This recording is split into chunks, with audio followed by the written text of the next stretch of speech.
Vamos agora retomar a análise do tensor spin. Para relembrarmos, o tensor spin ele é resultado da decomposição do gradiente de velocidades, ΔV, e o tensor W, que é o tensor de interesse, é a parte antissimétrica do gradiente de velocidade. É esse que é o tensor de interesse nesse momento. Então, nós sabemos que o tensor spin ele é um tensor antissimétrico.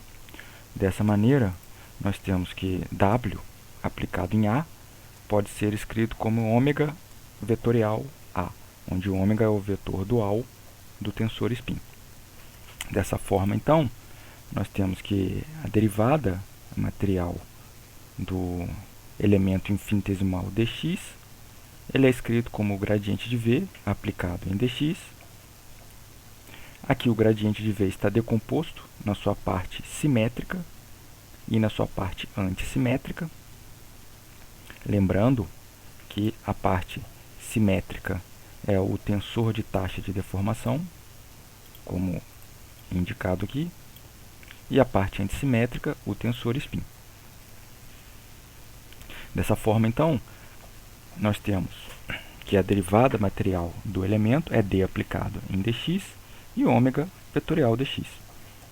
Observando que o ômega vetorial dx é o resultado dessa aplicação. Uma interpretação geométrica do tensor spin é que esse tensor rotaciona o elemento infinitesimal dx com uma velocidade angular ômega, como está indicado aqui. E devido ao efeito do tensor de deformação, de tensor taxa de deformação, só os elementos materiais nas direções principais é que vão girar com a velocidade angular ômega. Na mecânica dos fluidos, o tensor 2W ele é conhecido como tensor de vorticidade. Agora vamos abordar a conservação da massa. Sendo a massa uma quantidade infinitesimal de material, que nós vamos representar por dm, que pode ser representada por ρΔV, onde ρ é a massa específica, nós temos que a derivada material do elemento infinitesimal de massa tem que ser igual a zero. Então, observem que aqui nós temos a representação do elemento infinitesimal de massa, e como ela não varia, a sua derivada material é nula. Logo, usando aqui a regra da cadeia, lembrando que ρ é uma constante, nós temos o seguinte. Corrigindo, aqui nós temos que ρ é uma função que também depende do tempo e do espaço. Nós temos o seguinte, usando a regra da cadeia. ρ, derivada material do elemento de volume, mais o elemento de volume, derivada material de ρ. Observem que foi feito aqui foi uma expansão desse termo usando a regra da cadeia. Usando a relação que foi obtida anteriormente, na aula passada, nós temos que 1 sobre o volume. A derivada do volume com relação ao tempo é o div de V, onde V é o gradiente de velocidade. Então, nós temos o seguinte, nós temos que a expressão anterior pode ser reescrita dessa forma. ρ, div de V, mais a derivada material de ρ. Aqui em notação direta, como foi indicado, ρ div de V, mais a derivada material de ρ igual a zero, e essa é conhecida como a equação da continuidade. Agora nós vamos trabalhar nessa equação e vamos focar nesse termo, que é a derivada material de ρ.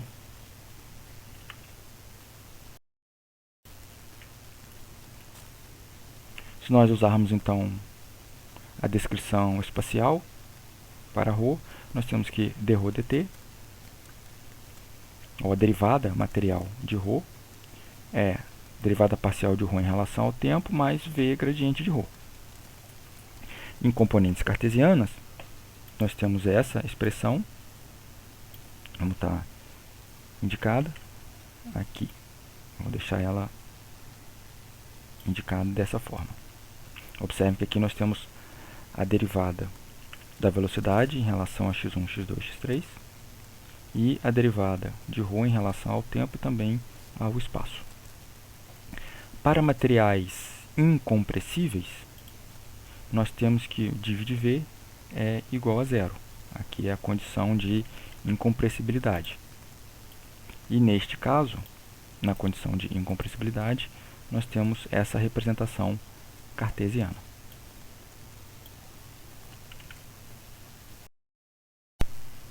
Aqui fica como um desafio para vocês pensarem sobre isso, no caso onde ρ depender também da temperatura. A temperatura θ, que depende de x e de t, onde ρ é escrito dessa forma. Então, como que nós podemos reescrever a equação de conservação da massa quando ρ depende também não só do espaço, mas também da temperatura? Isso fica como um desafio para a discussão de vocês. Agora nós vamos abordar as condições de compatibilidade. Nós sabemos o seguinte, que dadas três funções, o 1, o 2 e o 3, que representam os deslocamentos, é sempre possível determinar as componentes do tensor de deformação infinitesimal. Mas o inverso não é possível. Para que isso ocorra, é necessário que as condições de compatibilidade sejam satisfeitas. E essas condições de compatibilidade estão indicadas, três delas estão indicadas nesse slide. Nós não vamos mostrar o desenvolvimento dessas equações diferenciais parciais, elas se encontram no livro texto. Então aqui nós temos as três primeiras condições de compatibilidade, e aqui nós temos as três últimas condições, um total de 6 condições de compatibilidade que têm que ser satisfeitas para que nós tenhamos essa unicidade. As mesmas condições de compatibilidade se aplicam ao tensor D, que é o tensor taxa de deformação. E, analogamente, elas podem ser escritas como condições de compatibilidade, entretanto, como no caso anterior, nós vamos usar diretamente as componentes de V. E, nesse caso, essas componentes, as condições serão implicitamente satisfeitas.